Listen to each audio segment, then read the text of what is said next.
This is Gemara and Eruvin Daf Yomi. The learning should be as chus for Shleim of Yudamir ben Yakir, men of Envigel Chaim Rum Chan Itchaim and Sarsham Sivan Yisrael Sarbat Skinner to Vasin Chaisara, Chaim Sarasi Yisrael ben Middle Age Fitness of Lay Shalom Basam Yu Shafik B'Shichan of Davin Yitri then with Chan Rizal Liba Brucha Bas Tovia Musha Liba Buria Bas Tovia Musha B'Seif Shachali Yisrael. We pick it up on the bottom of Pei Hey Amid Beis.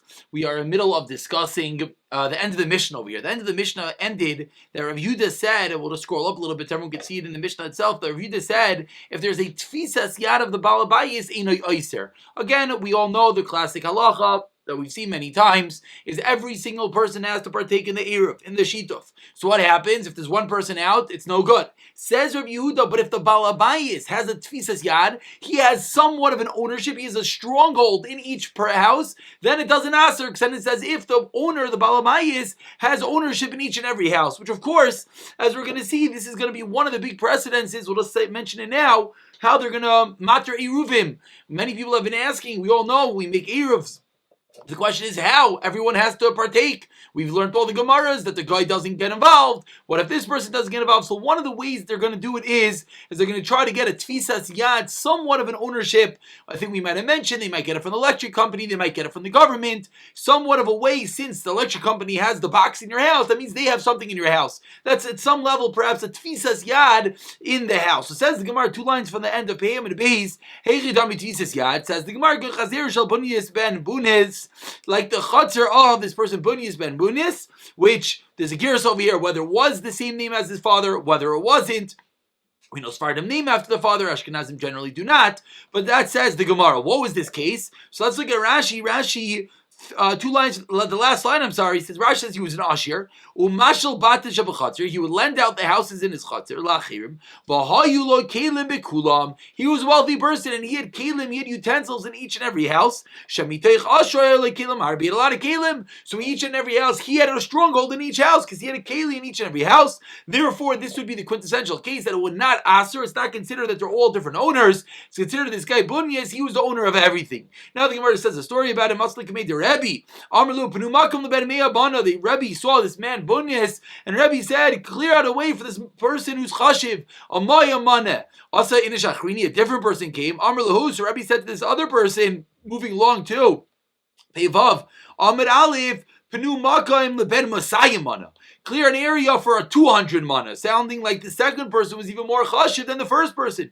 So Amr Lefan of Rabbi Yishmael Rav Yesi, Rabbi Yishmael Rav Yesi is sitting there in front of his Rebbe, says to Rebbe, Aviv Shalzeh Yishlei Elef Sfinas Bayam. This father, this Bunyas, has 1,000 boats in the ocean who connect them. Elef Ayarish Biabash, 1,000 little islands, little cities. Quite a wealthy individual. Of course, it's always a shiloh whether these things are exaggerations or not. Well, the point is, he was quite fabulously wealthy.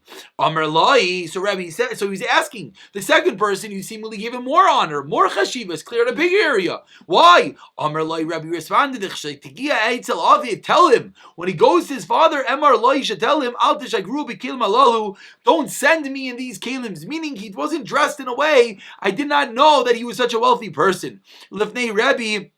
Lefanai in front of me. Now, the Gemara now continues, and the Gemara sort of almost answers the question everyone has here. What's going on here? Rebbe's saying because this guy was so wealthy, therefore he should give him so much honor. And then Rebbe says he should tell his father he should dress even more wealthy so that I knew. The Gemara says, Rebbe mechabed ashirim. Rabbi Kiva mechabed ashirim. Rebbe and Rabbi Kiva would be mechabed the wealthy people. Why are they mechabed the wealthy people? Says the Gemara, that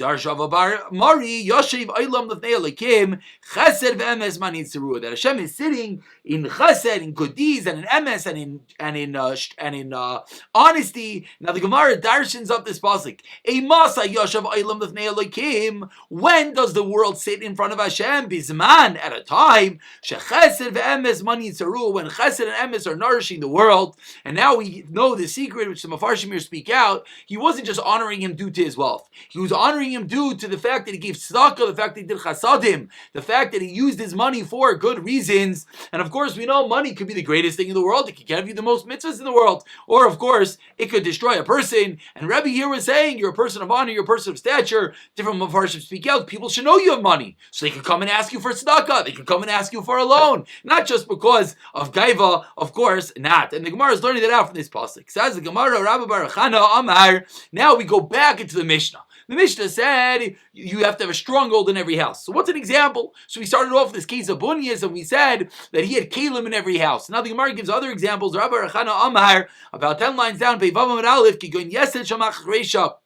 Like they have this peg of the plowshare, that if you have that in someone else's house, that is a way that you have an ownership in his house. And from that example, says the Gemara, Amar Rav Nachman, Tanadvei Shmuel, Davar Anitel b'Shabbos Oyser, something that is allowed to be taken on Shabbos, it's not muksa, it asers. Davar she'enoi nitel b'Shabbos, something which you cannot take on Shabbos, it is muksa, enoi oyser, does not forbid. What's going on over here? Everyone should remember, when do we have the Yesei Shamach Reisha? When do we have this plowshare? That was the Gemara in Shabbos that discussed Hilchos Muksa. Muksa, Machmas, Chsarin Kids. This was the quintessential example of an item which has no usage. You don't use it for anything else because it's very delicate nature. And therefore, it is Muksa. So the Gemara now is explaining, why did you give me an example of Muksa as the example of having a stronghold in every house? You know why? Because if I have a Muksa item in your house, you're not going to move it on Shabbos. And therefore, that means the entire Shabbos, I have something in your house. Whereas if I have a non-muksa item in your house, I have a sefer in your house,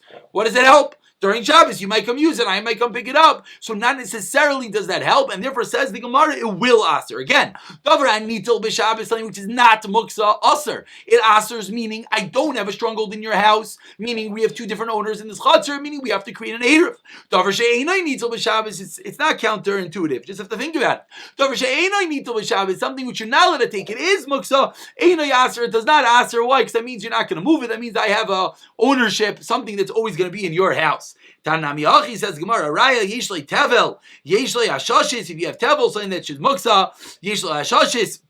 You have Rashi says it's of Barzel. You have this lantern, which again is muksa of Chodavar she'enoi nitel b'Shabbos. Anything that you don't move in Shabbos, enoi oiser, then it will not aser. Because then it's called I have an ownership inside your house. That is the end of this little small sugya that we started with today, that whenever I have an ownership in each of these houses in the chutzner, we do not have to create an eruv, because it's called that we all have a joint ownership at some level. Says the Gemara. Says the Mishnah.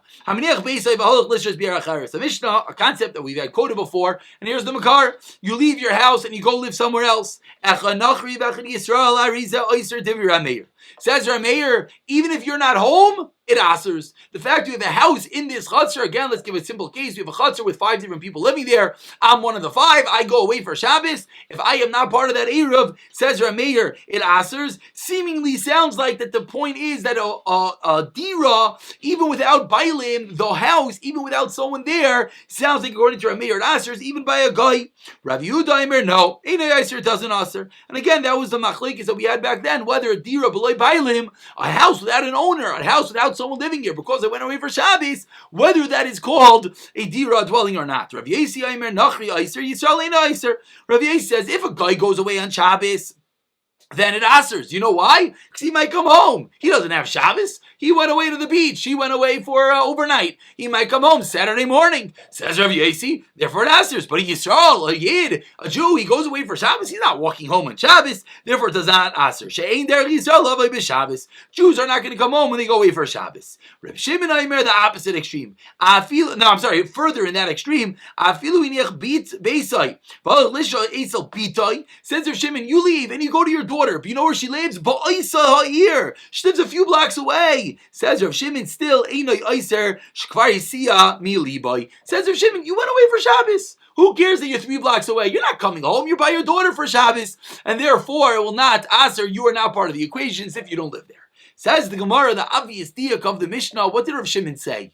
You leave and you go to your daughter. Says the Gemara, Amar Rav Alachik Rav Shimon, V'davka bitoi. Specifically, you go to your daughter for Shabbos. Avul b'noi loi. But if you go to your son, then not. Amri inshi navach bach kalva al navach bach yoryasa poik.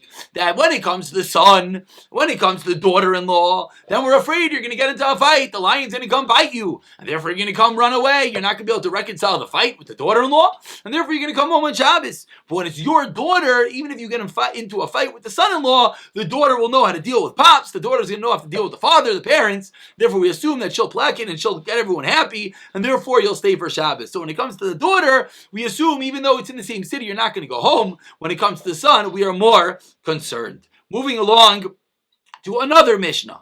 Bar shebein beis chateiros. Again, going back, we started to discuss this a few days ago. We have two different chateiros. We have an item in the middle. Of joint usage, at what level does joint usage aser, and how do we remedy the issue? So we have a bar, we have a pit, a cistern, a well, between two courtyards. Says the Mishnah, Ein mimalim ben Shabbos. You're not allowed to use that well on Shabbos. Elo.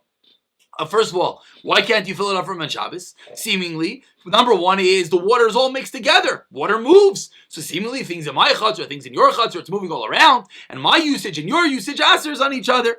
Says the Mishnah, what do you have to do? Something that we've seen this already. You have to make a machitza, you have to make a partition, 10 tvachim tall, split between the well, then we're allowed to use it on Shabbos. Whether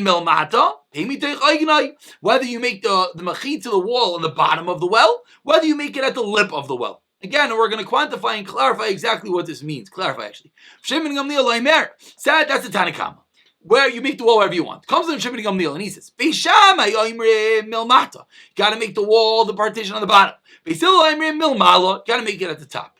Okay, so we have the Tanakama, it says make it where you want. Rav Shimon ben Gamliel says it's a Machlikis Beishamai Beisil. Rav Yehuda says Rav Yehuda, no. Once you have a wall in between, I don't care. It's in the pit. It's not in the pit. It's on top of the pit. You have a wall separating the two chatzeros. That's all you need. Before we go into the Gemara, this is the basic picture. Again, we have two chatzeros on either side. We have a pit in the middle, and we want to know how do you fill up? How do you separate that pit? Already over here, you're starting to see.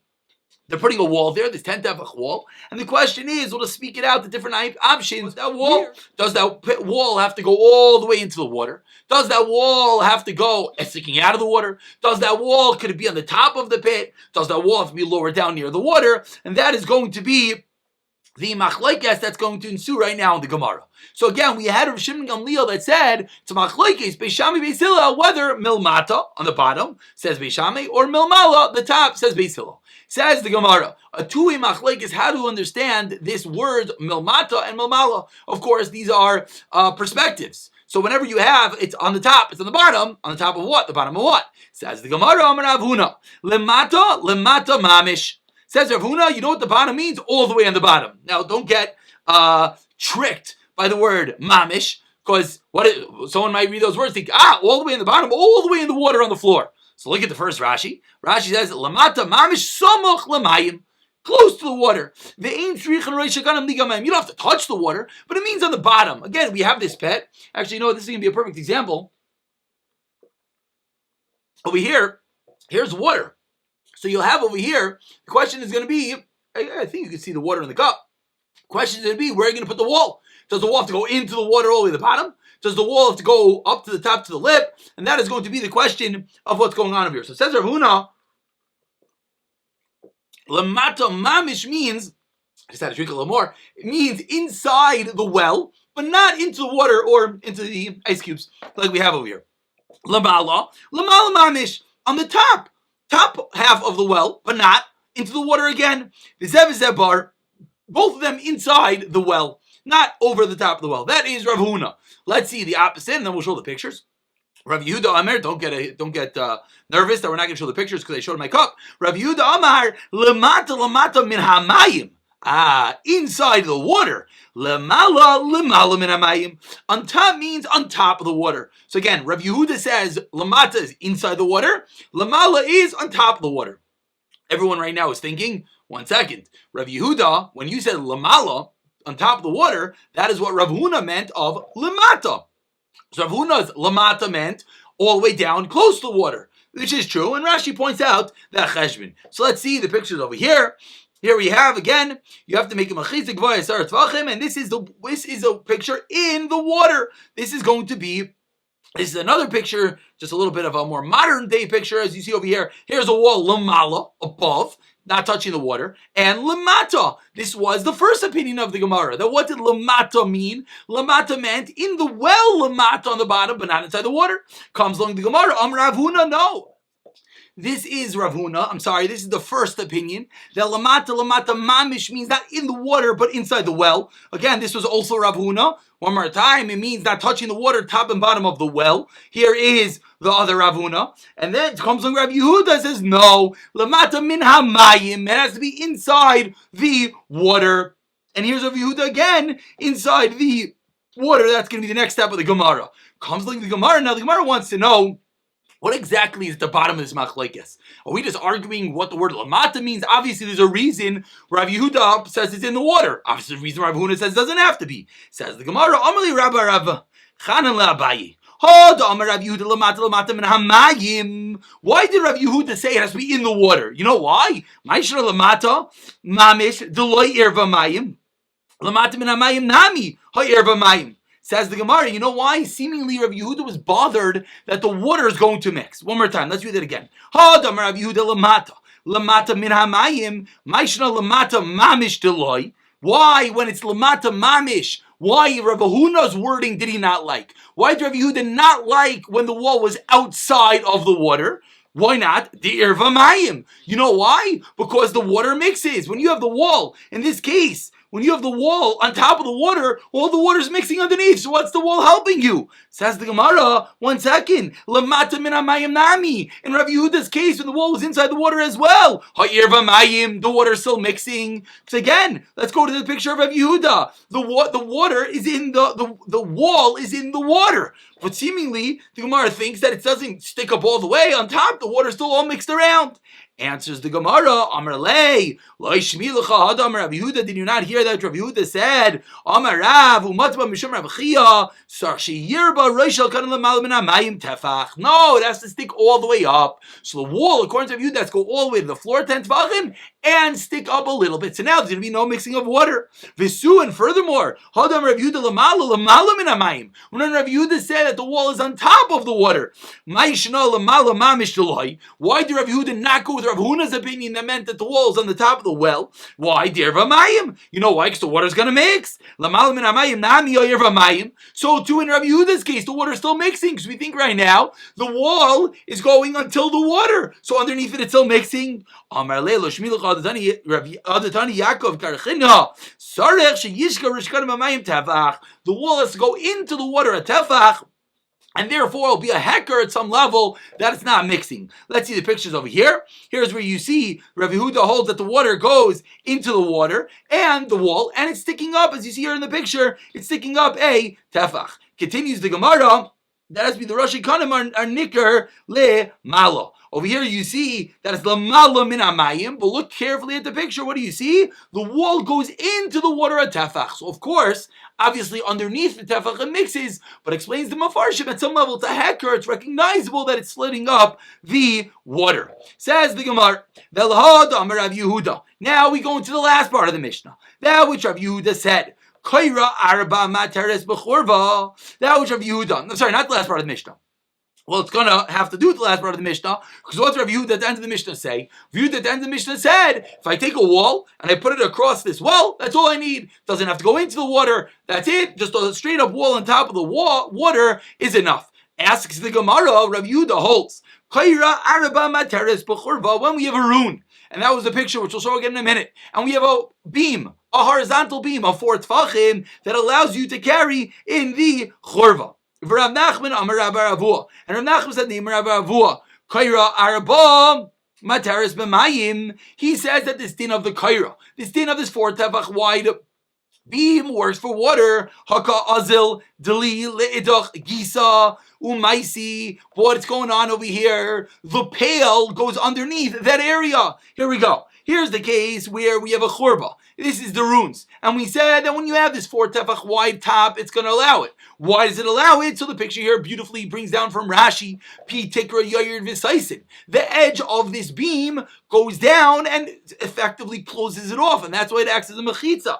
Says the Gemara, Kaira arba materes b'mayim. That what's going to happen over here, when you have this kaira, when you have this beam that's 4 tfachim wide, that's Rav Yehuda meant that you have a wall straight down through the well, and that's going to allow it. Because we're going to say that the sides of the wall are going to go down. But asks the Gemara, how does that work? Ask the Gemara, but what do you mean? I'm drawing water with a pail. The pail's going to float right underneath this beam. This beam's not actually stopping anything. It's an imaginary wall. Imaginary wall is not going to stop the pail. Says the Gemara, Kim Lulu Rabbana Dainli Mahal Yizim Arabat Fachim. Says the Gemara, no, the pail doesn't go so far. You're drawing water. It's not going to go further than 4 tfachim. Says the Gemara, fine. But Tachas Kaira Mia. What about underneath the beam itself? Underneath the beam itself, the water is going to mix. Says the Gemara, the famous answer that we've seen many times. It's a special kula that they allowed to work by water that they're going to allow, according to Rabbi Yehuda, when you have this beam, this 4 tefach wide beam, they're going to allow it to work. A hecker, a reminder of sorts. Even though it's true, maybe the pail won't go underneath, but the water underneath is mixing. A special kula of water. And now the Gemara quotes the case like we always say, does a hanging machitza work by a rune? Amarle, ein machitza tluya matares ela b'mayim. Why? Kalu shekilu chachamim b'mayim. So too says Rabbi Yehuda did the same thing by us. A special kula by water. Says the Gemara, Amar Rabbi Yehuda lo tei machitza. Words in the Mishnah. Amar Rabbi Chana, Amar Rabbi Yechanan. We're holding about 8 lines down. Rabbi Yehuda b'shitas Rabbi Yesi Amra. When Rabbi Yehuda said that all you need is a wall straight across this, well, he's going in the opinion of Rabbi Yesi, the Amar. Mechitza tzliya matares afilu biyabasha. Rabbi Yesi holds mechitza tzliya, hanging mechitza, doesn't only work in water. It even works by dry land. And now let's look at Rashi. Rashi speaks out. Rashi towards the top of the Amid, 2 lines into the narrow line, says Rashi, Hilkach, b'mayim nami ein tzarich shetira hamachitza asiya b'shvil hamayim u'b'soich ognei habar. Rashi's explaining, why does the Gemara say it has to do with Rabbi Yossi? We just said it's a kula of water, and this is water. So Rashi says that what Rabbi Yehuda means is that it could be inside the lip of the well, and you're not going to even see it, and it's still going to work. Why is it still going to work? Just like Rav Yesi holds, it works inside dry land. It will also work inside this well when you don't see this wall in between. It's inside the lip of the well. The Tanakh we learned in the Mishnah. You're making your sukkah, and you make walls of the sukkah from the schach going down. When it's 3 tefachim off the ground, psula, we've seen this concept before, you don't have lavud. When it's 3 tefachim off the ground, like you see in this picture, then what do we have? Gedim, biking by, the goats could walk right underneath. Therefore, it's no good, says the Gemara. Mimata lamala, but let's say you're building the wall the other way. You're building the wall from the floor upward. Im gavayis tefachim kshera.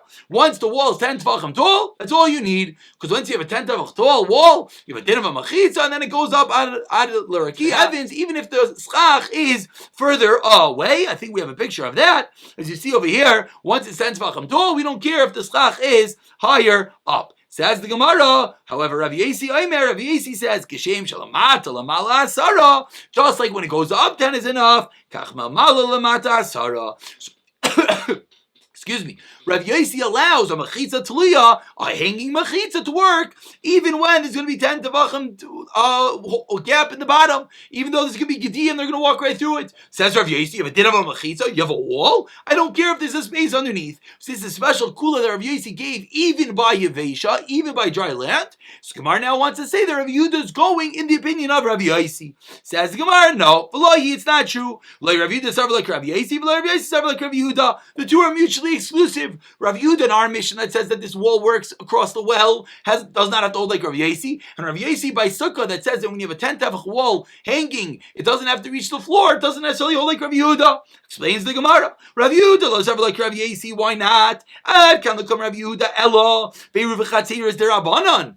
What's our whole halacha? Eruv chatziros. That's a din derabanan. Aval sukkah is a din deraisa, says Rabbi Yehuda. Lie. I don't necessarily agree with Rabbi Yossi. Moving along, and says the Gemara, Rabbi Yossi serve like Rabbi Yehuda, and Rabbi Yossi does not necessarily hold like Rabbi Yehuda. Why not? Can they come Rabbi Yossi el b'sukkah de iser asay? Says Rabbi Yossi, you're right, sukkah is a deraisa. But what's the worst thing that's going to happen? You're not going to have a sukkah, so you're eating out of a sukkah. That's an iser asay. However, which is bad, but it's only an iser asay. Aval Shabbos, relatively iser skilu. If you're having on Shabbos, we throw you off the cliff, we throw rocks on top of you. It's an isker skila, says Rabbi Yossi loy. So Gemara says the two do not necessarily have to do with each other. The kula of Rabbi Yehuda that works by the well might be only a kula by Erev Tchumim. The kula of Rabbi Yossi by a sukkah might be only by Nisr Asay. And Rabbi Yehuda's din in the Mishnah is not necessarily because he holds like Rabbi Yossi. Loy Amar. Vim Taimar, and if you're going to say, Oisa Maisa Shanasa Sipairi, Alpi Minase, that story that happened in Sipairi, that they allowed they allowed something, which we'll see in a minute, who paskin like that, Loy Alpi Rav Yasi, they not do it Alpi Rav Yasi. We're about to see a story of a Mechitza Taluya, of a hanging Mechitza, and the Gemara thinks right now, you know why? Because of Rav Yasi. Basically, what the Gemara is saying, that no, Rav Yasi's din is not only a din by Sukkah. We're going to show a story by Hilchas Shabbos, where we're going to have a kula, and we think it's because of Rav Yasi. LLB says Gemara, no. LLB, Rav Shmuel Rav Yasi Naseh. It was a story that had to do with his son, Rav Shmuel Rav Yasi. Tchios Rav Dimi Amar. Now we get the story. They forgot to bring the Sefer Torah from the house to the shul. So how are you going to get it? There's no Eruv. How do you carry the Sefer Torah?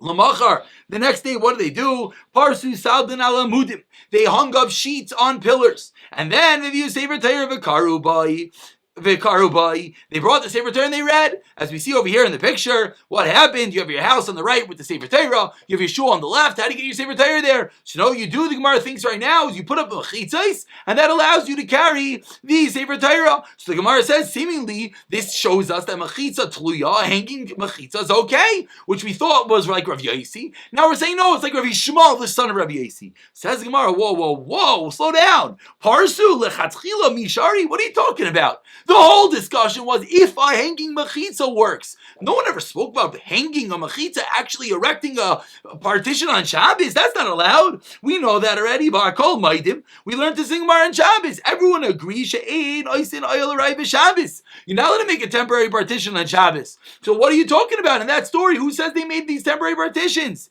Ella, says Gemara, you know what the story was? Matzah sadin and brusin al amudim. There already was this partition hanging on the poles. They Sefer Torah v'karubai, and they brought the Sefer Torah, and they read from it. So again, they didn't actually erect the partition, they just used and allowed the partitions to work. But again, the Gemara is saying that it's not the opinion of Rav Yasi, it's his son, and as well, the opinion of Rav Yehuda and the Mishnah that allows the wall going through the top of the well is not necessarily the opinion of Rav Yasi, because the two do not necessarily have to do with each other. And we'll pick it up from Amar Rabba, Rav Yehuda, Rav Chanina ben Akavya, Amar Davar Echad, Rav Yehuda Adamar, and that was Rav Yehuda, Rav Chanina ben Akavya, Ditnan, Rav Chanina ben Akavya, Imer, Gzutra, and we're going to go into the Gzutra cases, these platforms, these porches on top of water.